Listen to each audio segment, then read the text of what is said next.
Back with you again in this sort of semi-apocalyptic scenario. Hi there. We have Teresa. Can I apocalypse with you? We, yes, yes, you Wonderful. can. You know, if I had to be with anyone in this time towards the end of the world, I'd pick you. Aw. We'll do the apocalypse. So, hi. All that said, we realize we were having technical difficulties one more time. And when we say technical difficulties, let me just say, I failed. I had a little failure. You're Right? saying the quiet part loud. Yes. Well, there it was. But now I have gone through that much faster than the 45 minutes that it took me last week. I'll consider that a win, but I believe we'll give you a moment to gather together, and I'm going to slip away just for a moment while Teresa engages with toys and you.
Coming up, this is now Bridge to a Better World. Right now, Tricky Birds.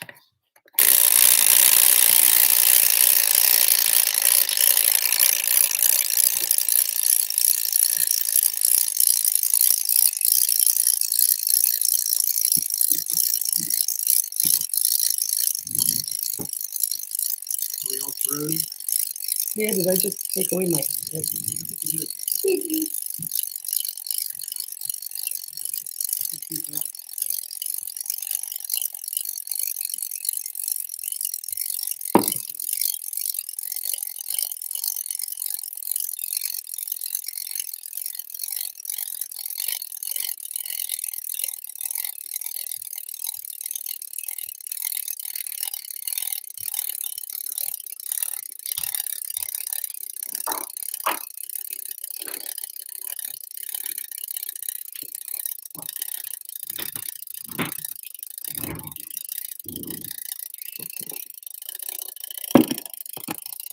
Oh, it slows.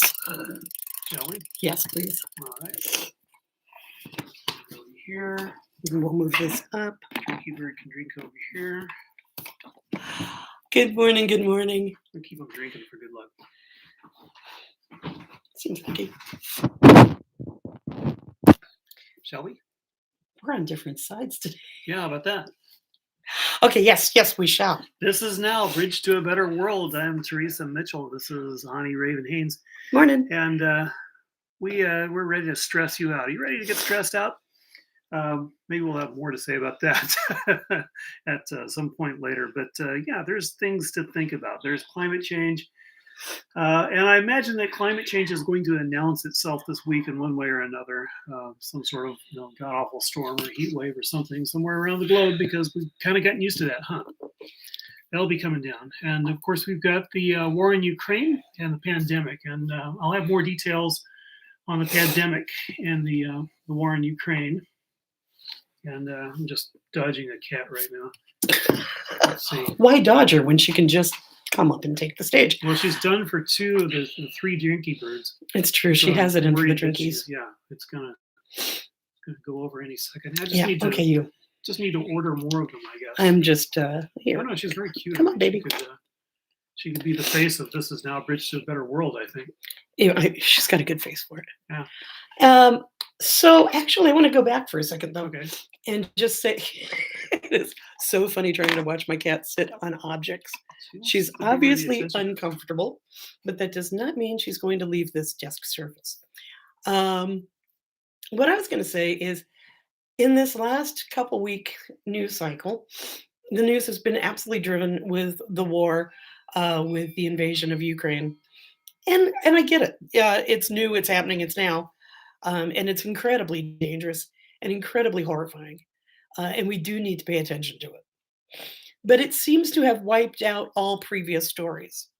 And that's what we are doing this morning, is trying to bring back a little balance when we were like thinking, well, what previous stories? Oh, yeah, there's the climate catastrophe, and then there's COVID, the pandemic that, well, we're going to end restrictions, we're going to end COVID mandates any minute now. Is that Saturday in Oregon? Hey, Oh, okay. actually, the 11th, right? Saturday. No, it's Saturday. Okay. So Saturday, I think, is the day that you don't have to. And yet, it's still the virus is still very with us and is still wiping out many people. And so, how do we actually pay attention to three existential crises at the same time, and not just be set adrift with the news cycle spin? Thanks. Well, I'm just glad to be alive. And so here I am, and I want to dive into the pandemic and ask, is it really over, or does capitalism just want to stop providing relief? There's an article in WSWS.org, which is a good Trotskyist publication. And if you don't know it, then you should put that on your list. WSWS.org. And it is what it is, and Evan Blake has a good article about this. He says, on Wednesday, the U.S. House of Representatives passed a record $1.5 trillion omnibus spending package, which includes nearly $800 billion in military spending. Big surprise, huh? And nothing for the COVID-19 pandemic, the most significant public health crisis in over a century. And as I'll mention a little later, it's 20 times worse than AIDS ever was. I remember what a furor that was. At the last minute, he writes, $15.6 billion in federal pandemic funds was completely removed from the bill due to opposition from over a dozen Democratic representatives. Skipping ahead, The 15.6 billion diversion of funds was secretly negotiated by the House Democratic leadership, whose own states would not have been impacted, likely in coordination with the White House. I should have read part of this, so let me go back a little bit and say Yeah. Maine, Michigan, Wisconsin, Florida, Ohio, Kansas, Missouri, Maine, and other states had opposition to it after they learned that the COVID funds were not actually new money, but would be drawn from pandemic monies previously allocated to their states. So now skipping ahead, while the 15.6 billion would not have been new funding per se, its removal marks the cutoff of all federal funding for key components of the fight against the pandemic. This is it. And that includes continued testing and the purchase of the antiviral drug produced by Pfizer. This takes place just as the more infectious, immune resistant, and virulent BA2 Omicron subvariant is spreading across the US and globally and causing surges in infections, hospitalizations, and deaths in Hong Kong, England, Denmark, and other countries. And I should add, other countries now includes the United States. It also transpired the day before the Delta Cron variant, a recombination of Delta and Omicron, which has been detected in France. Move forward. Move forward, okay. You're doing it. And was officially recognized by the World Health Organization. Summarizing the significance of the collapse of the U.S. pandemic funding, the Associated Press reported, quote, "This could be the end of the line for congressional funding to fight COVID-19, which started a month ago as a $30 billion request from the White House to prepare for the next phase of the pandemic has been slashed, reduced, and fallen apart on Capitol Hill." Now, does this make any sense when, I don't know if you've heard, but more than 1,000 people a day are still dying of this pandemic? As I said, it's 20 times worse than AIDS at its peak.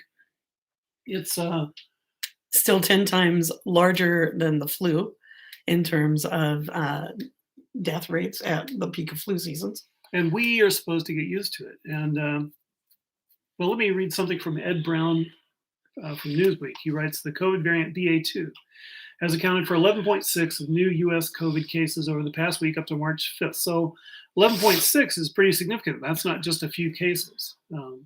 There's thousands of people. The new CDC figures, he writes, mark a notable increase in the proportion of BA2 in the country. The week prior, BA2 was estimated to account for around 6.6 of new cases, 6.6%, and 3.8% of new cases in the week before that. This means the proportion of BA2 cases in the US is rising week by week, so it's coming. It's a subtype of the COVID Omicron variant and sometimes referred to as stealth Omicron since it is detected differently in tests compared to the globally dominant BA1 Omicron version. And if you're like me, you hadn't heard it referred to as BA1. So this has to do with a different way of categorizing it. But the World Health Organization stated that BA2 appears to be more transmissible than BA1. And skipping ahead, the only tests that have been done that I know of, that I've read about, were done on hamsters with this stuff, but it appeared to be a worse disease, for the hamsters. So here's hoping that that's not true of people as well. There's an excellent article in Scientific American about this, titled "There is Nothing Normal." I'm going to go work on a little technical issue. Sorry. Okay. Carry on. There is nothing normal about 1 million people dead from COVID. And I want to read part of this. It's you can pull up Scientific American. I think it's just scientificamerican.com. Stephen W. Thrasher, PhD professor at Northwest University, writes, sometime in the next few weeks, and this was a couple of weeks ago, so pretty soon, the official death toll for the 2-year COVID pandemic in the U.S. will reach 1 million. And I want to stop and say it's already 1 million, has been for a while. But we have cases like Texas hiding the true number of deaths by essentially pretending some mysterious sub-pandemic of pneumonia has happened in Texas. That's not true. They just generally the entire culture of Texas, sorry for you Texans who actually have brains, the entire culture seems to be opposed to acknowledging the existence of COVID. And so these deaths are not being marked as COVID deaths, and it affects the total. But I assure you, we have 1 million dead. Skipping ahead on this article, it's an unfathomable number of people dead. And yet mass media are downplaying it. This is despite an empathetic New York Times headline in May 2020 of U.S. deaths near 100,000 and incalculable loss, end quote, and using its entire front page to print names of some of the deceased. As Lupe de Lupin noted on Twitter, the newspaper's more recent headline was "The Cruel and Callous," quote, 900,000 dead, but many Americans move on, end quote. And he writes, the Times is not alone. Several large mainstream publications, in complicity with politicians of both major political parties, have been beating the death knell of a drum for getting back to normal for months. The effect is a manufactured consent to normalize mass death and suffering, to subtly suggest to Americans that they want to move on. News media are helping to shape public opinion in order for business to return to the very circumstances that have created this ongoing crisis. A return to normal will allow profits to be reaped by people working relatively safely from their homes. The target audience of many news organizations' advertisers, at the expense of people working or studying in person who are more vulnerable. A few weeks ago, David Lanhart, the writer of the Times newsletter The Morning, asked Michael Barbaro, the host of the company's podcast, The Daily, quote, if COVID is starting to look like a regular respiratory virus, is it rational? Emphasis by the Times. To treat it like something completely different, to disrupt all our lives in these big and consequential ways, end quote. And the writer says, I was dismayed. That rhetorical move is a familiar one to me. Two white men frame what they think is rational, deeming any questioning of their stand as irrational. And I should point out at this point that this is a white man writing this. And he goes on to point out that 140,000 kids have lost a caregiver, and asks, do you think that they are ready to move on? Of course they're not. But he writes, it's not ethical, skipping ahead, it's not ethical to manufacture what I call a viral underclass, and it's incorrect to pretend as though the news media have no role in creating it, nor in persuading the public that so many deaths are inevitable. It's a shame, he writes, that major news outlets are talking more about moving on and returning to normal and not running more pieces calling for an increase in government-funded mitigation efforts, more free, high-quality masks and tests, upgraded ventilation in work sites and schools, and that's to stem the tide of death, because we are still in, as he says, a tide of death. And going back to quoting that article, American norms, rampant incarceration, eviction, homelessness, lack of health care, poor ventilation, and economic inequality are fairly deadly as is. And when I read that, I thought, right on. It's just good to see that in print and from a mainstream, more or less mainstream publication like Scientific American.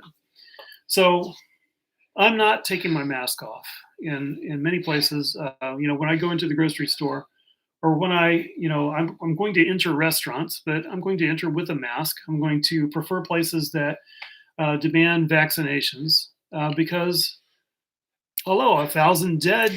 Because the science say that that is still important, whether we are tired of the pandemic or not.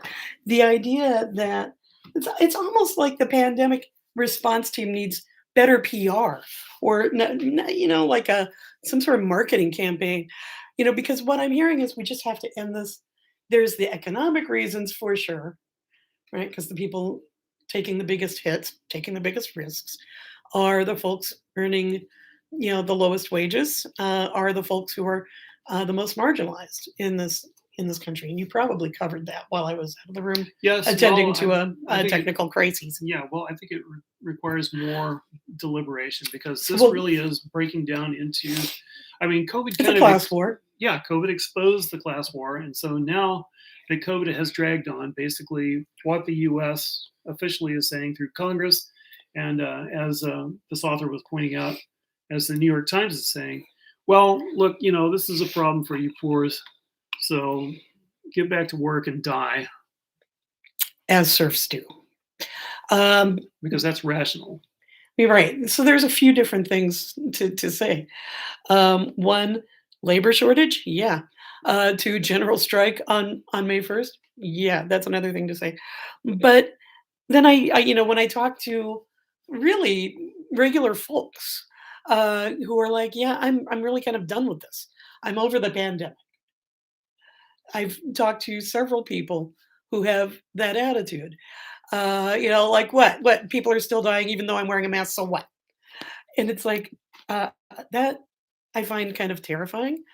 It's it doesn't really matter if you're sick of something, if it's still active in our community and killing people, we still must take precaution.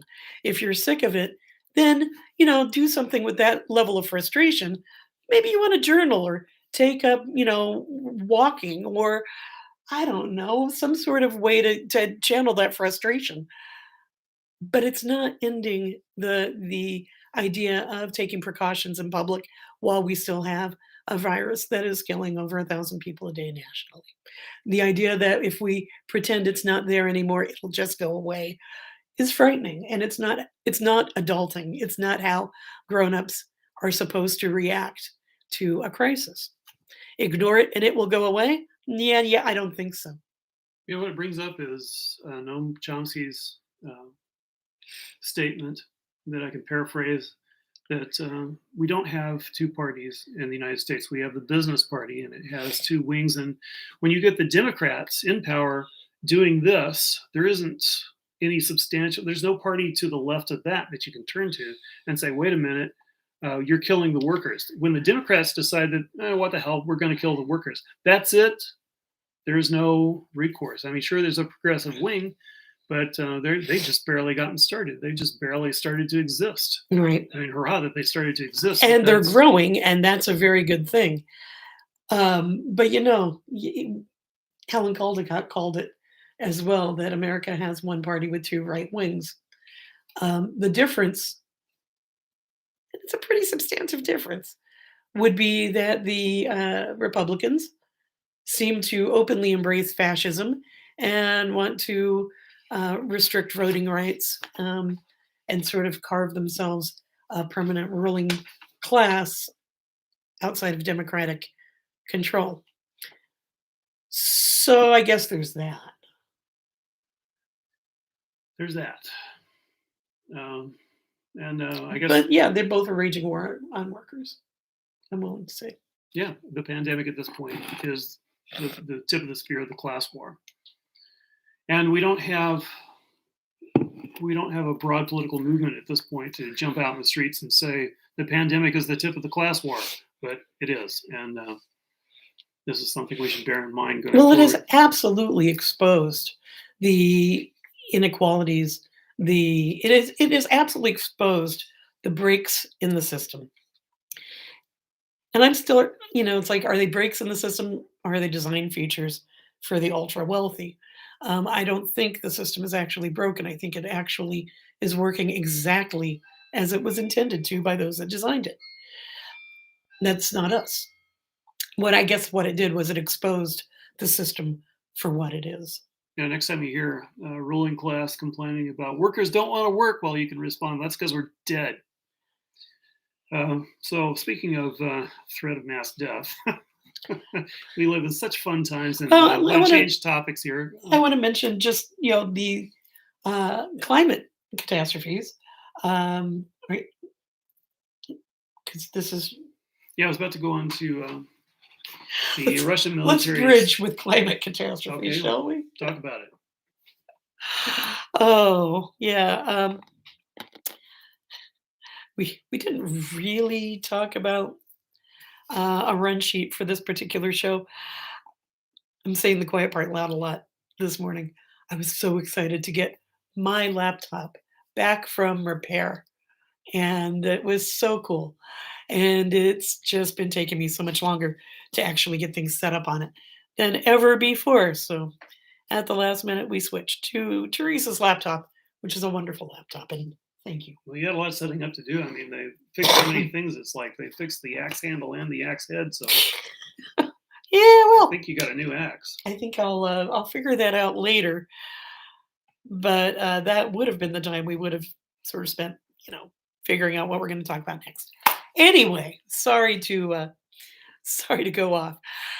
I wanted to just mention, so while we're looking at the pandemic and the war, the invasion of Ukraine, there is also climate crisis and climate catastrophe. And I think at this point, I just, you know, again, people are distracted. We were talking so much about climate catastrophe right before the pandemic, and that kind of distracted us. It can't. We have to talk about these things simultaneously. They're happening simultaneously. We have to approach them simultaneously and actually look for the nexus points where they're connected. One of the places they're connected is oil, right? And so there is actually, I want to just back up for a second and say, what is it, the beginning of this month, March 5th, there were three supercell storms over the Midwest that launched hundreds of tornadoes, right? This is, it's with us, it's present. Another, for the second year running, parts of Europe are experiencing a 100-year flood, right? 100-year floods are supposed to happen every 100 years, not 2 years running. So everywhere we look, we can see that the earth is struggling, that we are causing serious damage to the climate, to the earth, and to the populations thereon. We can see that anytime we look at global weather news. There's something unusual happening pretty much every day somewhere around the globe. And so I was really excited to hear about an attempt to hold big oil accountable as they have started price gouging during the invasion of Ukraine. And so this is actually one of the nexus points. Representative Ro Khanna has led a bill that introduces a windfall tax on companies when they engage in price gouging. This information is taken from an article on Common Dreams by Andrea Germanos. Uh, goes that article points out that Khanna has introduced the bill in the House, saying that this is a bill to reduce gas prices and hold big oil accountable. As Russia's invasion of Ukraine sends gas prices soaring, fossil fuel companies are raking in record profits. These companies have made billions and used the profits to enrich their own shareholders while average Americans are hurting at the gas pumps. So this bill was introduced to the House by Representative Ro Khanna and was introduced to the Senate at the same time by Senator Sheldon Whitehouse, along with co-sponsors Jeff Merkley, go Oregon, and Elizabeth Warren and Bernie Sanders. The proposal is meant to stop big oil from taking advantage of the Russian invasion to reap record profits. Which they've been doing big time. Absolutely. It levies a tax on oil companies that would it levies a tax on the largest of oil companies, the ones that produce or import 300,000 barrels of oil a day. So it leaves small producers to do what they will, I suppose. But the largest of the oil companies would be hit with a tax that's 50% of the difference between what the company is charging per barrel now compared to the average price per barrel over a 4-year period from 2015 to 2019. The tax imposed on the energy firms would be quarterly, and consumers would receive quarterly rebates, with the relief phasing out for single filers earning more than 75,000 annually and joint filers earning more than 150. The lawmakers project the tax to raise about $45 billion a year at $120 per barrel of oil, delivering $240 annually to single tax filers. Yesterday, Senator Sanders tweeted about the bill. He said, last year, oil and gas companies made $174 billion in profits. Gets to be money after a while. This year, they're on track to make more. We cannot allow big oil to use Ukraine and, quote, inflation, end quote, as an excuse to rip off Americans. I'm proud to join Senator Whitehouse to introduce a windfall profits tax. Let's get it done.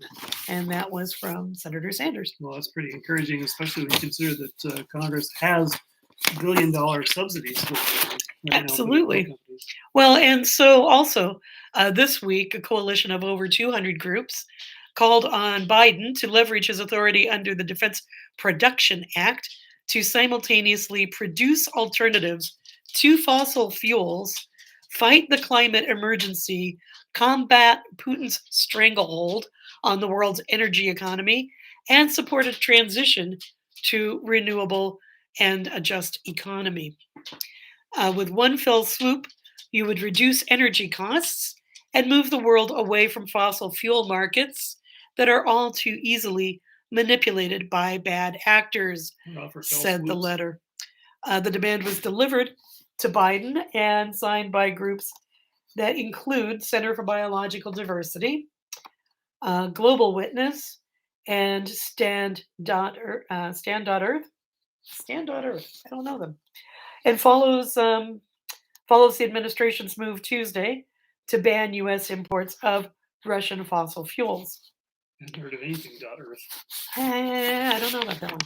Anyways, um, they are calling for the creation of millions of long-term, high-paying domestic jobs, and which would position the U.S. to be a global leader, showcasing the economic benefits of the just and renewable energy transition. Also, accelerate the transition to zero-emission public transportation, alternatives to car-based transportation, and related infrastructure domestically. How much money are we talking about? Billions. Billions. Okay. You know, this is actually it's calling on Biden to use this moment as a wake up time, as a time to transition, because looking at Russia's stranglehold in the oil economy in Europe, looking at climate change, it is time, and looking at the system that we already mentioned isn't necessarily broken, but is working as was designed. Well, I'm It's glad to looking see at that, transitioning this, because right? there's a whole lot of look over there quality to the war on Ukraine. Yeah, well, this is going straight for that. Bill McKibben.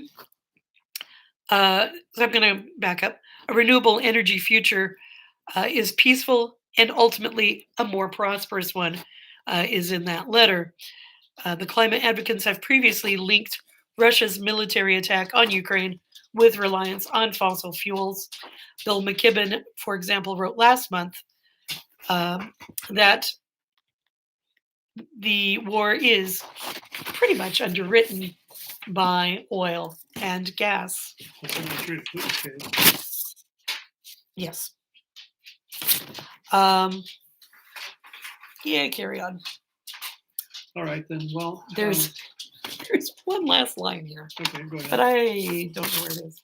Oh, there it is. Look, it printed on both sides. Sorry about that. So I just wanted to go out by saying that Fridays for the Future youth activists also took to the streets of cities around the world to quote to hashtag stand with Ukraine, and he had a call from Ukrainian arm of the global climate movement. In a series of tweets, uh, the group called this, sorry, an eye-opening moment for humanity to see that the world is aflame with new and old wars caused by fossil fuels. Right? This is that nexus point. This is where they come together. Fossil fuels has, in fact, driven much more imperialism and expansionism. So the group Fridays for Future, ended their tweets by stating, "We want to call out the era of fossil fuel capitalism and imperialism that allows these systemic oppressions. We demand a world where leaders prioritize people, not profit." Hashtag people not profit. Okay, well, I'm glad to see that. Well, speaking of Ukraine, it's worse. Right, and now over to you. It's worse because That was my cheery interlude. yeah. The Nikolai Solkov, writing in Bulletin of the Atomic Scientists, points out that Russian military doctrine calls a limited nuclear strike de-escalation. Let me say that again. Russian military doctrine calls a limited nuclear strike de-escalation. So I guess you could call that double think, but Sokov wrote an article some years ago, actually, which they've reprinted because it has everything to do with what's going on right now. He writes in 1999, at a time when, hey, Scratchy Dog. Hey, carry on, carry on. Yeah, go scratch someone else. The Russian Tupolev 22M3M Hey, Scratchy Cat. can deliver nuclear weapons by missiles or by gravity bombs. And it's used in the photograph to lead off the article. He says, at a time when renewed war in Chechnya seemed imminent, Moscow watched with great concern 1999 as NATO waged a high-precision military campaign in Yugoslavia. Remember that? The conventional capabilities that the US and its allies demonstrated seemed far beyond Russia's own capacities. And because the issues underlying the Kosovo conflict seemed almost identical to those underlying the Chechen conflict, Moscow became deeply worried that the United States would interfere within its borders. By the next year, Russia had issued a new military doctrine whose main innovation was the concept of de-escalation, the idea that if Russia were faced with a large-scale conventional attack that exceeded its capacity for defense, it might respond with a limited nuclear strike. And again, they're calling this de-escalation, which is just crazy because it's escalation. But anyway, that's what they're calling de-escalation. To date, Russia has never publicly invoked the possibility double plus and good. Of that kind of de-escalation, in relation to any specific conflict. So that shows you that the article's dated already. Because they didn't mention de-escalation specifically, but Putin did say that he was, essentially putting his nuclear forces on alert. It is probably in the back of Western leaders' minds today, dictating restraint as they formulate their responses to events in Ukraine.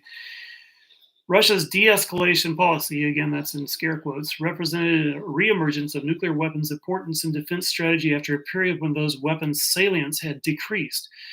When the Cold War ended, Russia and the United States suddenly had less reason to fear that the other side would launch a surprise, large-scale nuclear attack. And I've got to move out from the article to say just for a minute, that's where people's minds are at. And that's kind of the default setting for my mind. It's like, we're not going to go nuclear.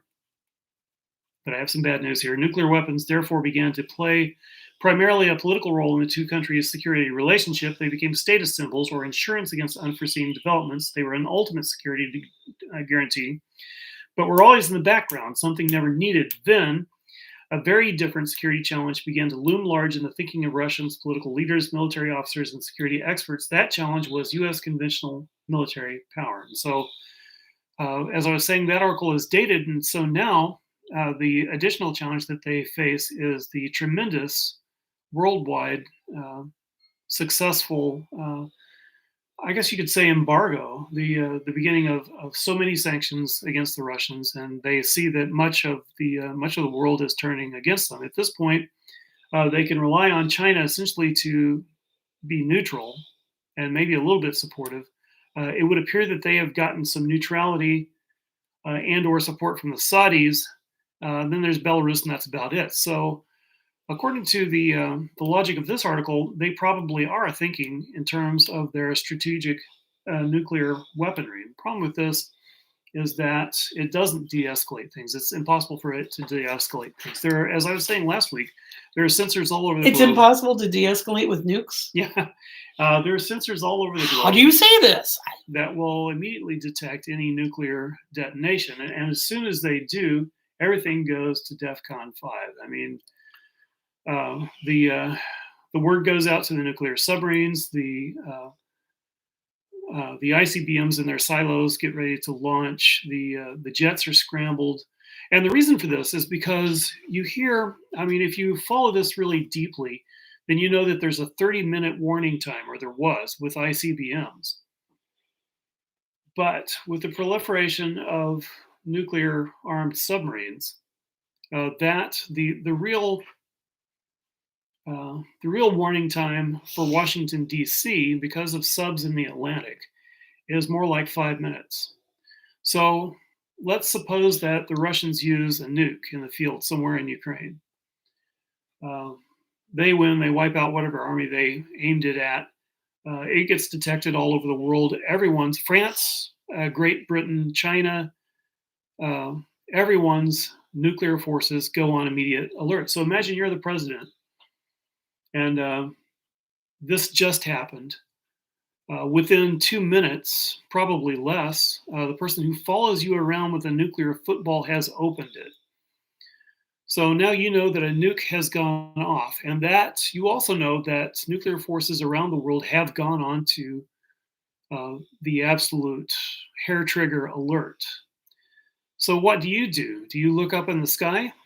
Do you decide that your remaining 3 minutes, you are going to mount a massive uh, first strike or a massive retaliatory attack? Because if the nukes are coming, you only have minutes before the first one's hit, and you can bet that DC is going to be hit first.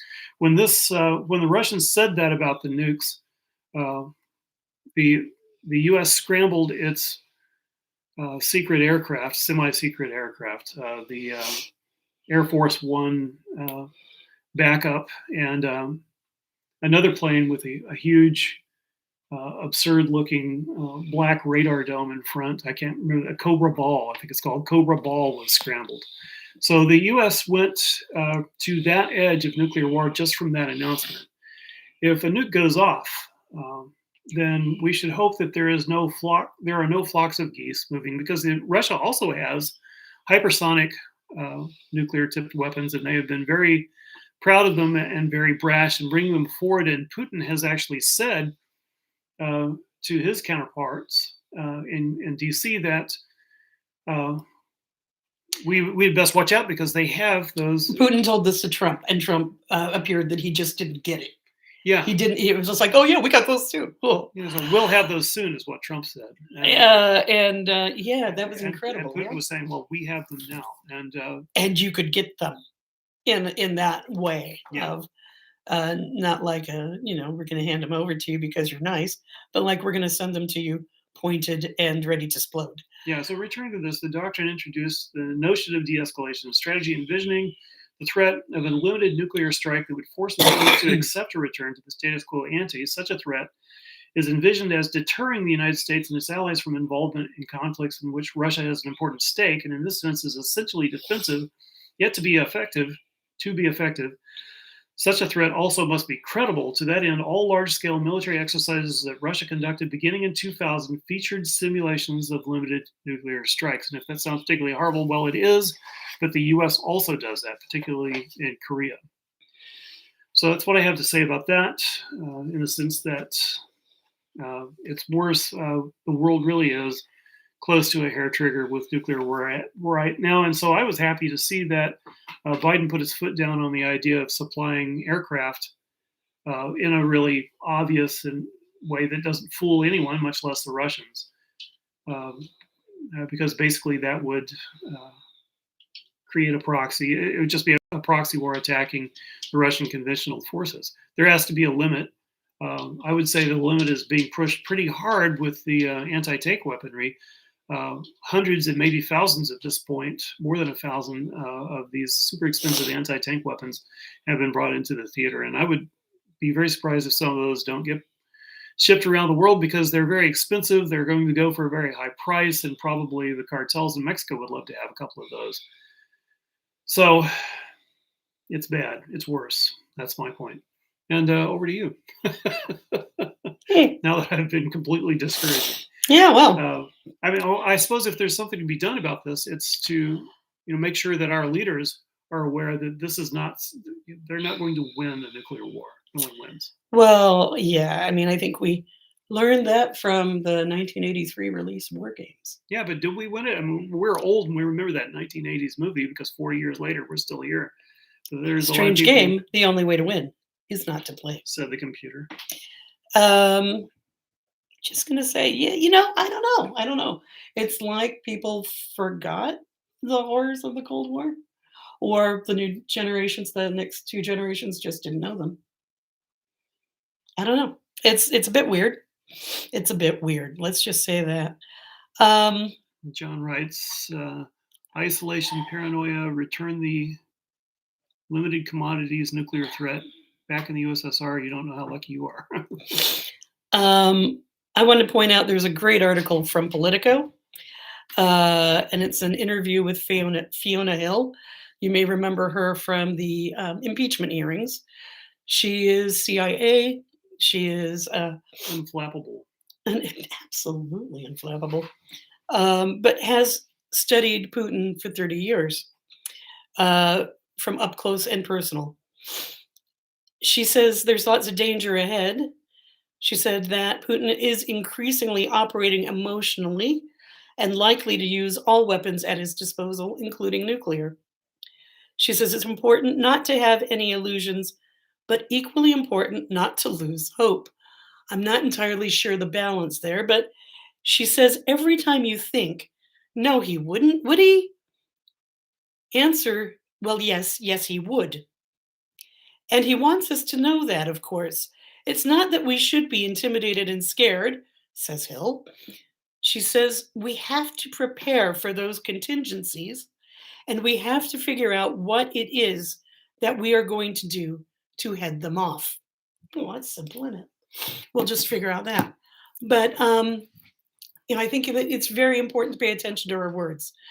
How can we actually use global pressure? Is there any way that somebody who has become as power mad, as ruthless as Putin, is there any way to head him back from the brink of using nukes because he sees he's losing? I don't know. I don't have an answer. It's bizarre to me to think that we are 77 years into the nuclear age, and 70 of those years there has been an effectively there has been a counterbalance, if you want to call it that, and the things haven't been set off in all that time. I mean, I suppose that's call for congratulations in a way on both Oh, sides. look at that. Mutually assured destruction used to work. Yeah. But it's been hanging over our heads all this time. Of course, I want to say sort of Damocles, pardon me for being trite, but it's like that. And we just have to make sure that hair holding the sword doesn't fray. It seems to be in danger of that right now. And in a sense, I feel almost a comfort in thinking that it'll all, I mean, if it starts, it'll all start without any warning. I really don't want to see the warning. It's just like, okay, evaporate me, whatever. There's another breath. Haha, I win. So there's, of course, the strategy of taking, what do you call that? Taking the holdings of the oligarchs that have invested in the West, the Chelsea Football Club in England, apartment blocks in New York City. Not sure if the apartment blocks in New York City have actually been confiscated, but the Chelsea Football Club in England, for example, owned by an oligarch, is not at this time allowed to sell tickets, merch, or do any business, and is not allowed to be sold. So it's just there. Yachts have been seized and that sort of thing. Is that going to be enough? Are Putin's friends going to be looking at him and saying, "Dude, Speaking more generally, I see my yacht got seized. Yeah, Call well, this off." Cascadia Radio points out sanctions only hurt the people, and except for these specific sanctions, that's certainly true. Yeah. I mean, the economic squeeze on Russia is going to hurt the population. Generally, is hurting them now, Yeah. no doubt. And I suppose, I mean, But- what we should call for is diplomatically, we should also be saying all of this can go away. But the seizure of the oligarchs' property is different than, I mean, they've already stolen that money from the people, right? It's the corruption as the USSR transitioned to what it is in the 90s. This group of folks just sucked up huge amounts of what had been nationalized, put it in their own pockets, and called themselves leaders, And right? the U.S. had everything to do with that. And so here we are with this pocket of super rich Russians that all know each other pretty well. They all came from the same pod in the 90s. And so, I guess the hope is the more we hurt them, when I say we, I mean the rest of the globe, the more we exercise economic I don't know, seizures as we confiscate property from the oligarchs. Perhaps they will try to talk sense to their pal Vlad. Um, I saw an interview with Fiona Hill on Stephen Colbert show 2 weeks ago. It's about 6 days into the invasion, I think. She wasn't so sure that that was going to work because she doesn't really think that he listens to anyone. The inner circle around him, heads of military, etc., aren't the oligarchs. And so there's a little disconnect there. I don't know. I don't know. I don't know what to do. We shall see. But I do hope that There. I do think that we should, I mean, for the sake of survival, we should be calling for these rational diplomatic efforts. As I was saying, we should be offering the removal of all of these sanctions. We should be able to say to Putin, okay, just back off, and we'll go back to where we were, and you can have your goodies back, and the sanctions will end, and maybe we'll buy gas and all this sort of thing. Um, the thing is, we have a very limited capacity for justice, if you want to call it for that, and certainly any talk of justice comes fraught with hypocrisy coming from the West in the first place. But I'm not taking that attitude to the point of saying that efforts against this imperial aggression uh, should cease. Not at all. It is imperial aggression. Our our oligarchs opposing their oligarchs has that element of hypocrisy, and yet it has to be done. This is what is in front of us, and so I do oppose the Russian, of course, invasion of Ukraine, as I opposed loudly, and you opposed loudly, the invasion of Yugoslavia and the destruction of Yugoslavia, which is actually what Putin's up to right now with Ukraine. He's cutting it up. Mhm. If he agrees, I hope he agrees, to back off, then he'll say, no, I'm taking Donetsk. We'll put it in different terms and say, no, they're independent. They won't really be independent of Russia economically or politically, but Oh, just like that Belarus. eastern chunk, however much that eastern chunk of the smushed potato map of Ukraine will be cut off, and Crimea, everyone's saying forget that, and I did too. It's just like forget it, because that's the Black Sea Fleet, and there's no way they're going to give it up. The U.S. isn't going to give up Pearl Harbor for the sake of the indigenous people of Hawaii. It should, but it won't. And Putin isn't going to. It's not a direct parallel. I don't want to say that, but there's no way Putin will give up the Black Sea Fleet. That's part of Russian history, and it is a very essential part of their military makeup. And Russia, the interesting thing about this is it's tempting to think of the U.S. and Russia as more or less having parity. That's just economically, especially, that is just not true. Um, Actually, Italy has more money than Russia. Uh, they've put a tremendous amount of their uh, income and their wealth into this nuclear stance and into their army. Again, I can't emphasize that from my perspective without pointing out that uh, we just approved 800 billion for the military, which is insane. But yeah, they do it too, and a And huge reason that is because of us. and I have to say, it's bloody convenient that World War III. A lot of folks have said, we want to stop World War III. Fiona Hill says it's important to open our eyes and actually realize we're in it. This Yeah, it's is the world versus Russia. actually World War III. Yeah, here we go. And so, she points out as sort of the long, drawn out connections to previous territorial fights in the area. I just wanted to find this bit from the article. It's what you were referring to earlier.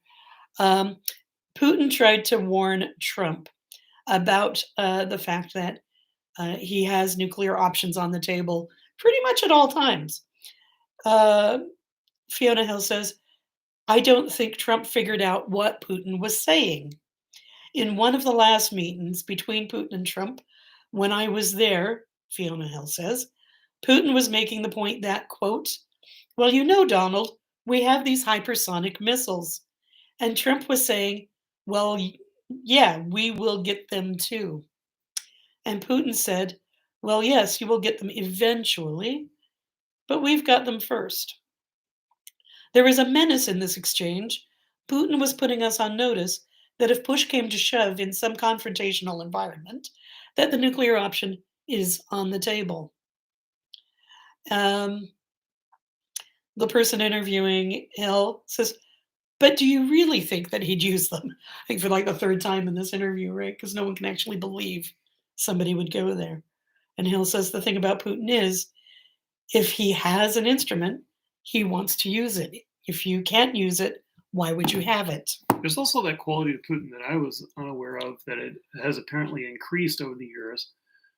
That sort of aggrieved warlord, aggrieved drug kingpin mobster attitude, uh, and that's scary. So there you have it. That's what I have to say about the Ukraine standoff. It needs diplomacy. That's what's going to save our lives. And we need to act justly, but also, pardon me for dragging up this word, rationally, because there's limits to how much the West can punish Putin. It might be satisfying to think that we can, but we can't. Is there some way to just sort of like put Putin in a hug, sort of like just hug him and get him the therapy he obviously needs? It's like we're in a room, you're holding a grenade, and that aggrieved mobster on the other side of the room is holding a grenade, and he's just pulled the pin out, and he's still holding it, and it's a bad situation. It is. It is. Do you have intuitive things to say about that? No. Um, no, my intuitive self has wanted to hide under covers for the last week. It's Um, not a bad intuition. You got any nuclear-proof covers? that said, oh, if only I was in the generation that believed that deck and cover could actually work. That would be good. Um, couple of things. We are here at the equinox. This is very close to the spring equinox, which is a week from Sunday, next Sunday week, the 20th of March. And this is a time where we look at balance, and the world seems, forgive me for stating the obvious, but like we are spinning so far out of balance. And I think that, okay, let me go back. When I first heard the news about the nuclear options, about how now we were looking at um, nuclear war, that we were looking at a new war in Europe, that we were looking at World War III. After I got through that initial shock, numbing horror, I need to go hide under the blankets. I remember, so I'm a witch, for those of you that don't know. And so there's a long time prayer, chant, invocation of the goddess. It's called Charge of the Goddess. Uh, it was written in the 20s and rewritten and changed and paraphrased and changed some more, and is sort of one of those living sort of things that changes. um, the version that I've added to started coming back to me, and I want to share, excuse me, just a verse with you. Um, in your praising of the goddess, dance and sing. I am the ecstasy of spirit. I am joy bursting forth in spring. My law is love. All acts of love and pleasure are my ritual. I ask that you know your mind, your heart, your spirit, and your body. Know well your desires and honor them. If they do not serve you, transform them, but do so with intent. Dance with your shadow. Love all parts of you. For I am Bridget, bright and powerful. I am Letha, maiden of the springtime. And I am the Morrigan, picking the bones of the dead. Honor the bright and honor the dark. And so that really got me to thinking, about the line, all acts of love and pleasure are her ritual. And how do we live in this time of three existential crises that are bringing three supercell storms to the Midwest in a day, that are causing annual 100-year floods, that are causing heat domes and heat blasts and the wildfires in Siberia. All of these things, wildfires in California and Colorado in the middle of December and January. Sure. So we have all of these things to juggle, and we know that it's serious, right? But we have to actually remember that we are here incarnated now for a purpose. And we are here to love each other, to love and be loved. Love is all there is. Those aren't trite statements, those are real. That's my reality. And so we are here to love each other. We're here to celebrate our incarnation. It's hard thinking about uh, how our lives could end, whether it be through a superstorm, whether it be through nuclear blast, whether it be through the pandemic.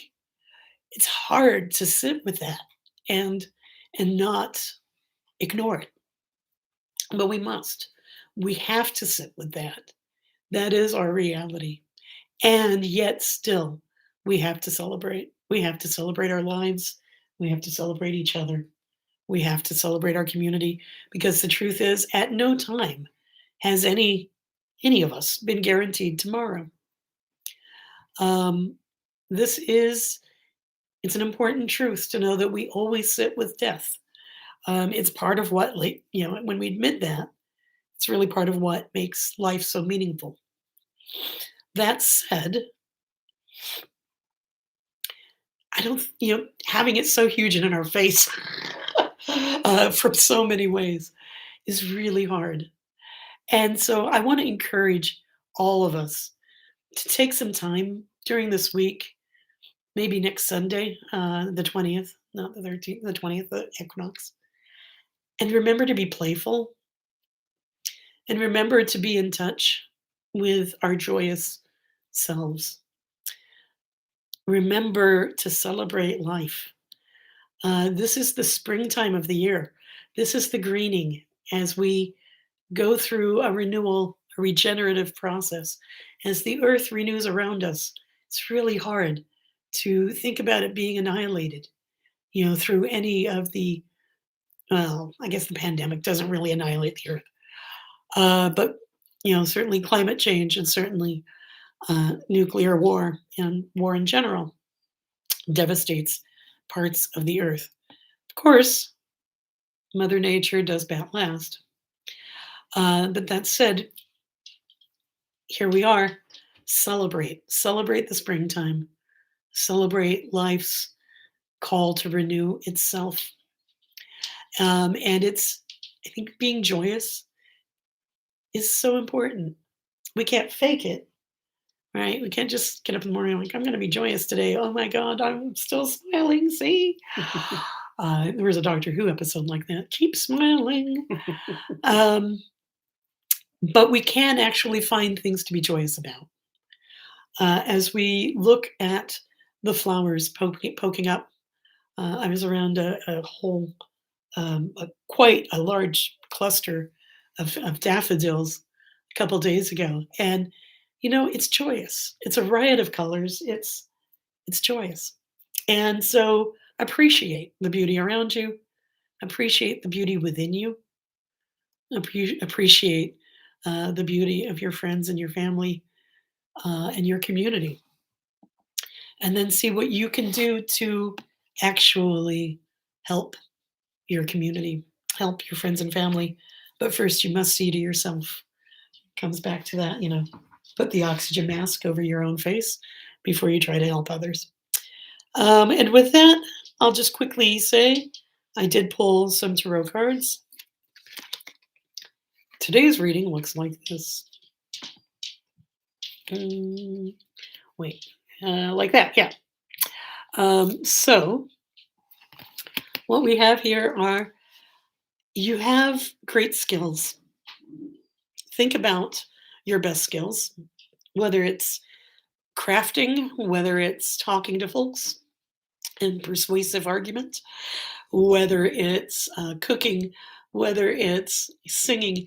Think about your special skills. Celebrate them, be grateful for them, and that you've put so much hard work into developing it, and use them. Use them now. Find a way to plug in to community. Our leadership is needed. Our leadership is very much called for. And when I say our leadership, I mean people that can think holistically, that want peace, that are working towards justice. We have to be leading the change. And, um, and it's very important that we do so with compassion and understanding and really bringing forth visions that are new, that are outside the box, that don't necessarily, uh, that are not rigid and traditional, that involve creative passion. And let's share those visions with each other. And this is my biggest hope of the week. The Six of Wands is about victory. It's about actually moving forward and um, being able to carry on, to create, to live, to enjoy, to grieve, to to encompass our lives another day. It's it's about being victorious and moving forward in the struggle. So that's Six of Wands. Yeah. I always feel like the character in when I'm asking you about that. I feel like the character in Life of Brian. So that's Capricorn, is it? I'm not up to speed on tarot. I'm trying to get there. Oh well. All right. So that's what I have for today. We really appreciate all of you who join us on Friday mornings. Yeah, great comments. Please do spread the word. These are really good comments. Um, so so thankful that you've joined us. Um, Keep on keeping on. We will be back next Friday, if not before. Do follow us in the social medias. On Twitter, you can find us at Bridge to Utopia. And Bridge numeral 2 yes, Utopia. yes. You can also find us on Instagram. This is now Bridge to a Better World. Yes, you can find us in those places. Okay, and so I guess that's wrapping it up. Yeah, you Okay. can comment. Please do comment. Please hit the like button, subscribe to the channel, and spread the word so that we can, in fact, reach more people with our ever so persuasive and enlightening comments. Yeah. Thank you all for joining us. Go out to We you love you. as a recording. And our love goes out to you and to all of the ships at sea. Love you lots. Say goodbye, Drinky Bird. Always look on the bright side of life, John. Always.